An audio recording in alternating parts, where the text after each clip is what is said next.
আমি মেয়েটাকে নিয়ে বাঁচতে চাই, আমি আমার নিরাপত্তা চাই রাষ্ট্রের কাছে। আমার মাথায় 18টা সেলাই পড়ছে, এই সন্ত্রাসীদের হাত থেকে যাতে আমি রক্ষা পাই। শামীম ওসমানের নাম ব্যবহার করি আমার সকল মামলা আপোষ হওয়ার জন্য হুমকি দান করেন। 16/2/18 তারিখে 18/2/2018 সালে আমার জায়গায় আমি উন্নয়নমূলক কাজকর্ম করতে অবস্থায় 18/2/2018 তারিখে সকাল 10:30টার দিকে বিল্লাল হোসেন, নাজমা আক্তার বতুলি এবং নাজমুল হাসান উজ্জ্বল আমার কাজে বাধা দেয় এবং আমাকেও আমার মেয়েকে গলা চেপে ধরে হত্যা করার চেষ্টা করে। স্থানীয়ভাবে আমি বিচার না পেয়ে থানায় মামলা করি। আমার কাছে প্রমাণ থাকা সত্ত্বেও এক অজানা শক্তির প্রভাবে আমার মামলা ওসি সাহেব গ্রহণ করতে চাননি। পরবর্তীতে আমি 7/4/2018 তারিখে কোর্টে মামলা করি, যে মামলার নাম্বার 437/2018। মামলা করার পর থেকে বিবাদী পার্শ্ববর্তী এলাকার চিহ্নিত নামকরা সন্ত্রাসী খালেদ, হক, আউসানুদ্দিন এই গ্যাংদের নিয়ে আমার জীবননাশের হুমকি প্রদান করেন এবং মামলা তুলে নিতে বলেন। আমি মামলা তুলে না নিলে নাজমা আক্তার বতুলি 30/9/2019 সাল তারিখে আমার ও আমার মেয়ের বিরুদ্ধে একটা মিথ্যা মামলা দায়ের করেন। মামলাটি পরবর্তীতে 2টা ডেট হওয়ার সাথে সাথে খারিজ হয়ে যায়।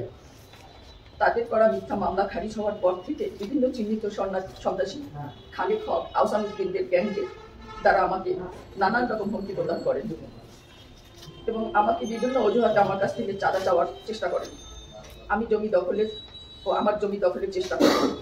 আদালতের সম্মুখীন হই। আমি 1/1/2020 তারিখে একটি দেওয়ানি চিরস্থায়ী নিষেধাজ্ঞা মামলা দায়ের করি, যার নাম্বার 220।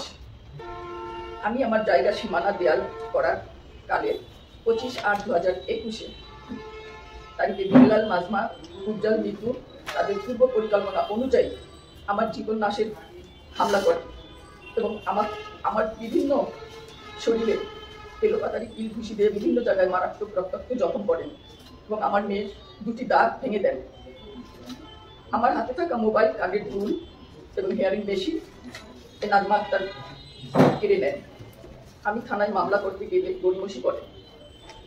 আমি পরবর্তীতে এসপি সাহেবের সহায়তায় মামলা করি, যার নাম্বার 69/8/2021। এই মামলা বিচারাধীন রয়েছে। আমার মামলা থেকে বাঁচার জন্য বিল্লাল হোসেন আমার নামে এবং আমার মেয়ের নামে 6/9/2021 তারিখে কোর্টে একটি মিথ্যা চাঁদাবাজি মামলা দেয়। এখানে লিখেছে যে মামলাটায় আমার মেয়ে তার কাছে 2 লক্ষ টাকা চাঁদা নিয়েছে এবং আমরা তার কাছে আরো চাঁদা চেয়েছি, এই বলে সে মামলা দিছে। আমার মেয়ের আজ থেকে 5 বছর আগে বয়স কত, তখন ম্যাট্রিক পরীক্ষাও দেয়নি। আমার মেয়ের কি চাঁদা চাওয়ার বয়স হয়েছে? এবং আমাদেরকে যে মারছে তার মারার প্রমাণ স্বরূপ আমার মাথায় 18টা সেলাই পড়ছে এবং আমার বাড়িঘর ভাঙচুর করছে তারা।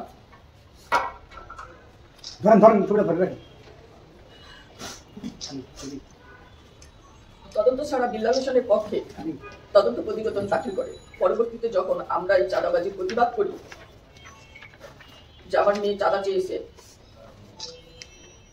জিজ্ঞাসা করিলে তখন এই চাঁদাবাজির মামলা তদন্তকারী অফিসার ছিল মুজাম্মিল হোসেন, ফতুল্লা থানার। তখন আমরা যখন প্রতিবাদ করি তখন উনি আমাদের কাছে ক্ষমা চান।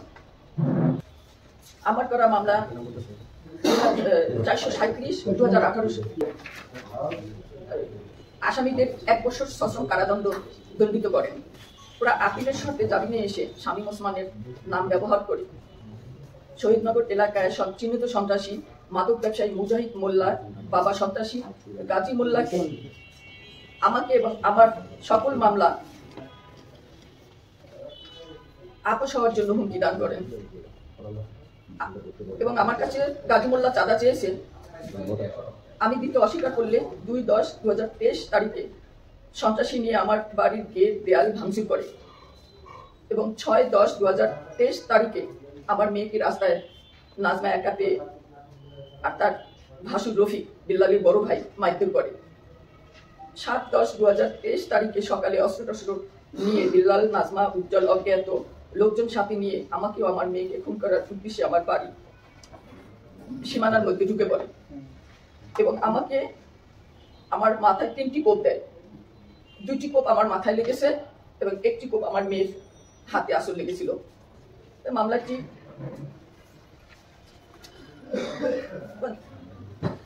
আমাকে এবং আমার মেয়েকে রক্তাক্ত জখম করেন বিল্লাল হোসেন ও নাজমা বকুলি 16/11/2023 তারিখে বিজ্ঞ আদালতে আবার একটি মামলা করেন, যে মামলা বিল্লাল হেরে গেছে।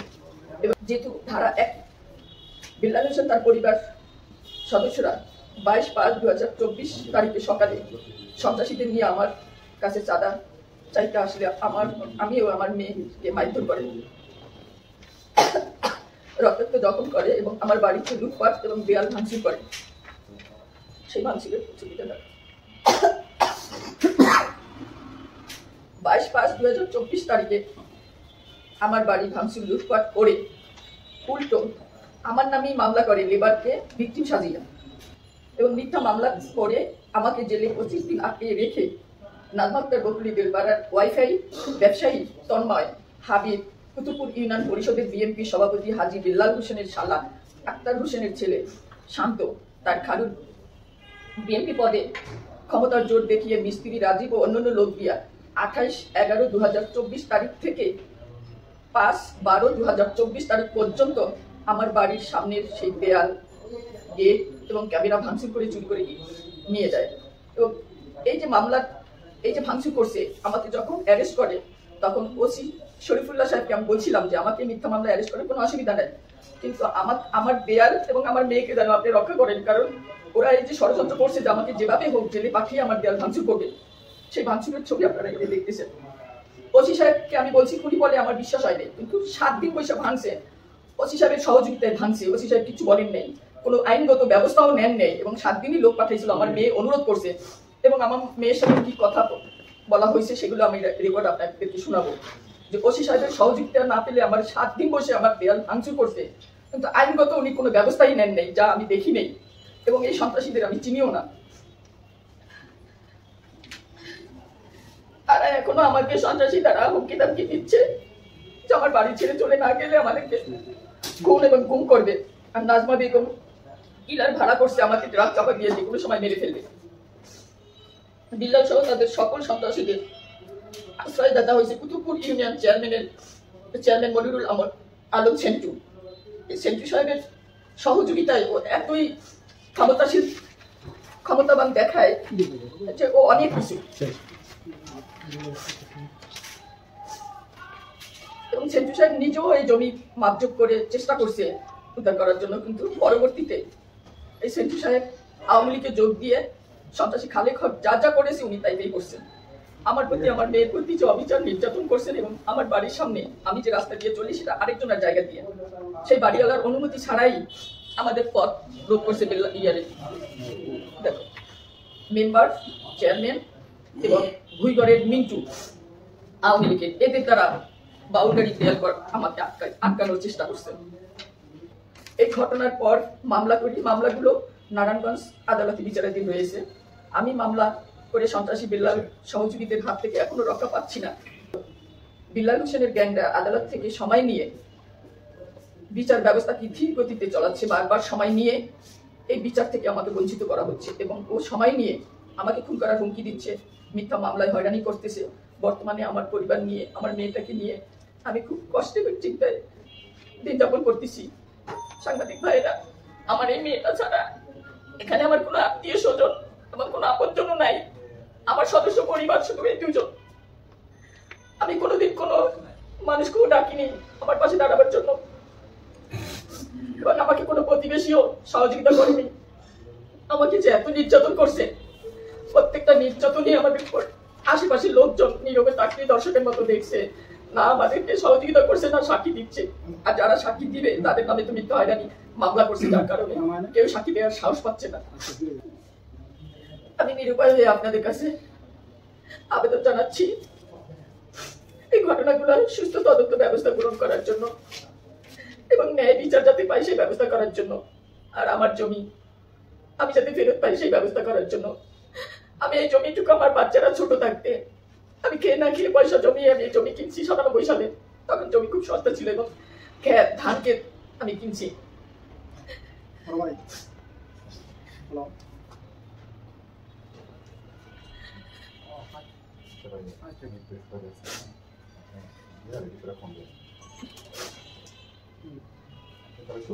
আমার কাছে একাধিক প্রমাণ থাকা সত্ত্বেও আমি কেন আইনের বিচার পাচ্ছি না, থানায় কেন আমাকে সহযোগিতা করতেছে না? আমি এই বিচার কার কাছে চাইব? আমি আইজি মহোদয়ের দৃষ্টি আকর্ষণ করতেছি যে আমার এই দেয়ালটা ভাঙার জন্য কিছুটা ওসি সাহেব দায়ী, কারণ ওসি সাহেব নিজে জানছে এবং দেখতেছে ভাঙছে, কিন্তু তিনি কেন আইনগত ব্যবস্থা নেননি? আমার যে ক্ষতিপূরণ এটা কে দিবে?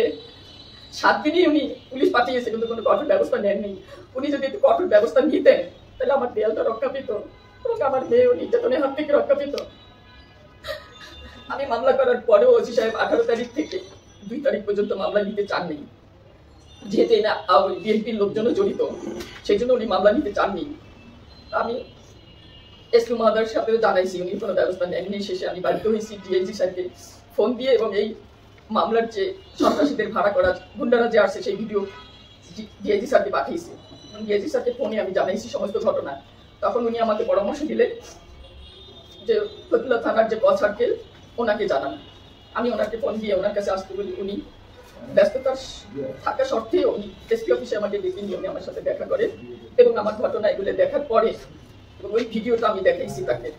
তখন উনি একজন এসআই ডাকিয়ে উনি মামলাটার তদন্ত করতে বলেন এবং মামলা গ্রহণ করতে বলেন। আমার মামলা 6 তারিখে গ্রহণ করছে, কিন্তু আসামি ধরা বা আসামিদের খোঁজ করা এখন পর্যন্ত কিছু হয়নি। আগে আওয়ামী লীগের সমস্ত সন্ত্রাসীদের ব্যবহার করছে, এখন বিএনপি সেটা এখন বিএনপির যে নেতা চেতা আছে তাদেরকে ব্যবহার করে। এর আগে যে আমাকে নির্যাতন করছে এই যে সেই ছবি, যে মামলাটা এখনো বিচারাধীন রয়েছে।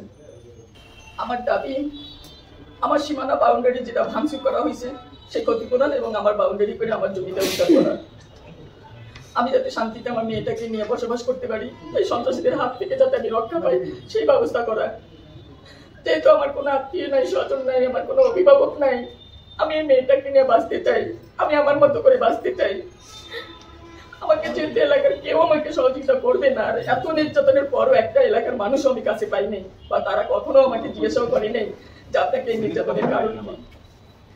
প্রত্যেককে বেলাল হোসেনের টাকা খেয়ে খেয়ে বেলাল হোসেনের পক্ষেই কাজ করে। একটা মানুষ বলে না যে তুইও রাস্তা ছাড়, আমার জায়গা দিয়ে সে কেন রাস্তা নিবে? আমার কেনা সম্পত্তি সে এই সন্ত্রাসীদের দোহাই দিয়ে বলতেছে যে এটা জনসাধারণের রাস্তা। আসলে এখানে জনসাধারণের কোনো স্বার্থ নাই। আমি আমার নিরাপত্তা চাই রাষ্ট্রের কাছে। আমার মেয়ে যেহেতু পড়াশোনা করে, ও যাতে ভালোভাবে কলেজে যেতে পারে, যাতে ভালোভাবে পড়াশোনা করে মানুষ হতে পারে, এইটুকুই আমি চাই।